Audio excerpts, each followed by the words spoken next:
here today.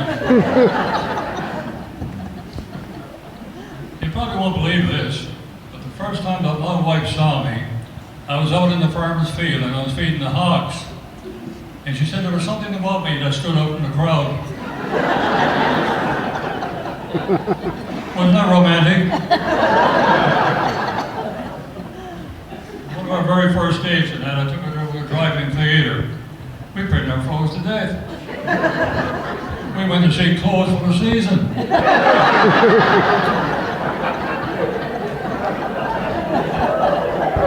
I'm not making this up. We got married a few days later. We got married on a Wednesday. Nobody gets married on Wednesday. I got my driver's license in the morning, and the car that I was driving caught on fire in the afternoon. I pulled up to a gas station. I seen a sign there which said, "Free gas, tomorrow." I went back the next 2 weeks, the sign was still there, "Free gas, tomorrow." I never did get any free gas. I could never figure that one out. Those of you that may not be aware of this, but I'm a Newfoundlander, and they've asked me to share a few Newfoundland stories tonight.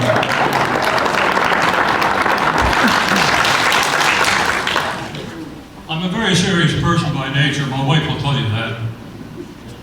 When I was growing up, I was so ugly looking that the doctor had to give me a shot of laughing gas. I've been laughing ever since. You can tell, can't you? I was reminded of the two Newfoundlanders that were hitchhiking to Toronto on the Trans-Canada Highway. And as they walked along the highway, they came upon this great big sign that said, "Clean washrooms ahead." By the time they got to Toronto, they must have cleaned about 50 washrooms.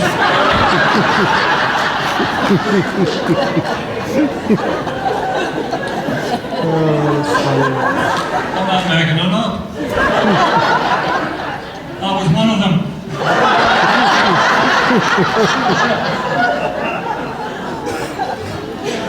I was the guy that had the bottle of Mr. Clean.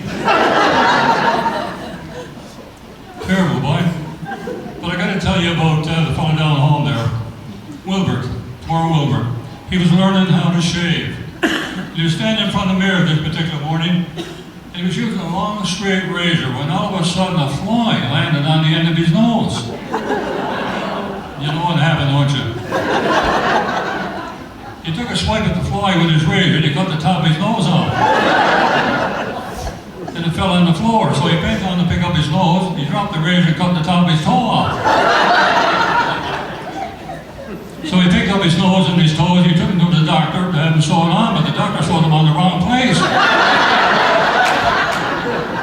I'm not making this up. He sewed him on the wrong place. Every time he sneezes now, you gotta take his shoes off.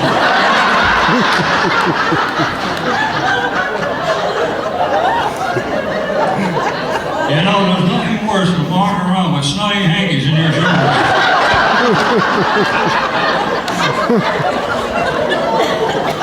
Oh, that's hilarious. There's some hair in your socks, I'll tell you that.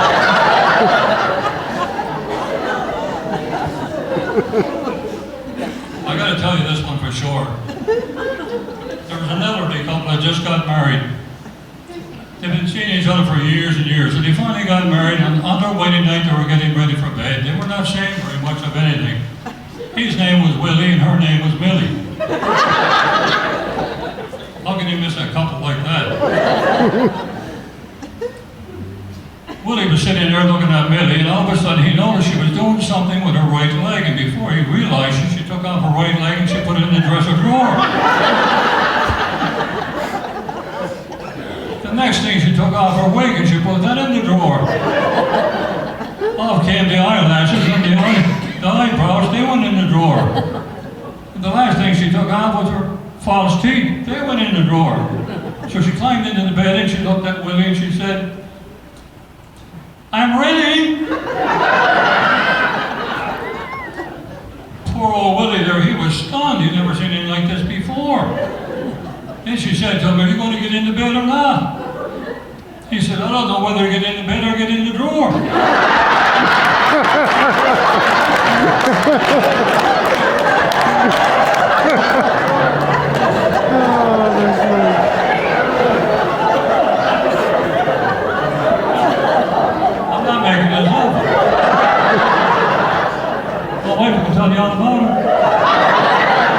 Let me finish up with this one here. Now, this is a very serious one because I'm a very serious guy. This couple used to travel all over the country. And it was always the wife in that. She always made the arrangements. She always did a good job. But no matter where they went, there was something that she was always concerned about. And that was the toilet facilities. She didn't want to have to get up in the middle of the night and go too far to the toilet facilities.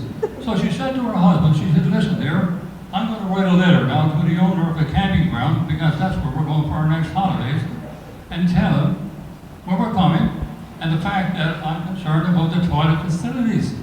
Well, she sat down to write a letter, but she just could not bring herself to writing down the toilet facilities. So she thought about it for a while, and then she thought to herself, well, years ago, I used to call it a bathroom commode. And then she thought, no, that doesn't sound very good either. So what she did, in fact, she put down the initials for bathroom commode, BC.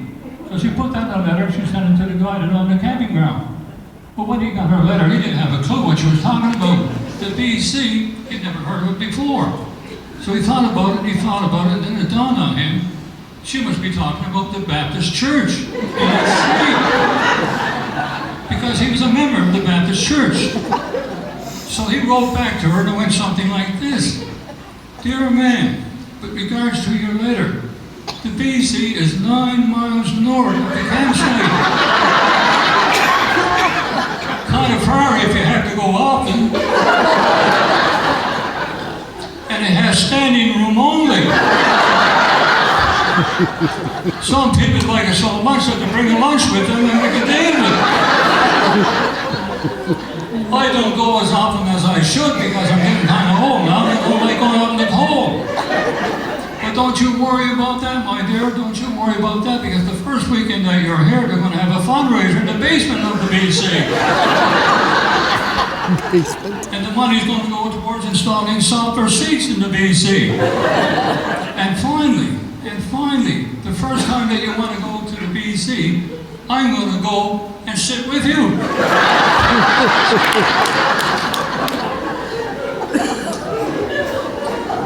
Let me finish up by saying this. If your phone don't ring, you'll know it's me. As we say back home in Newfoundland, if I don't see you before, I'll probably see you after. God bless.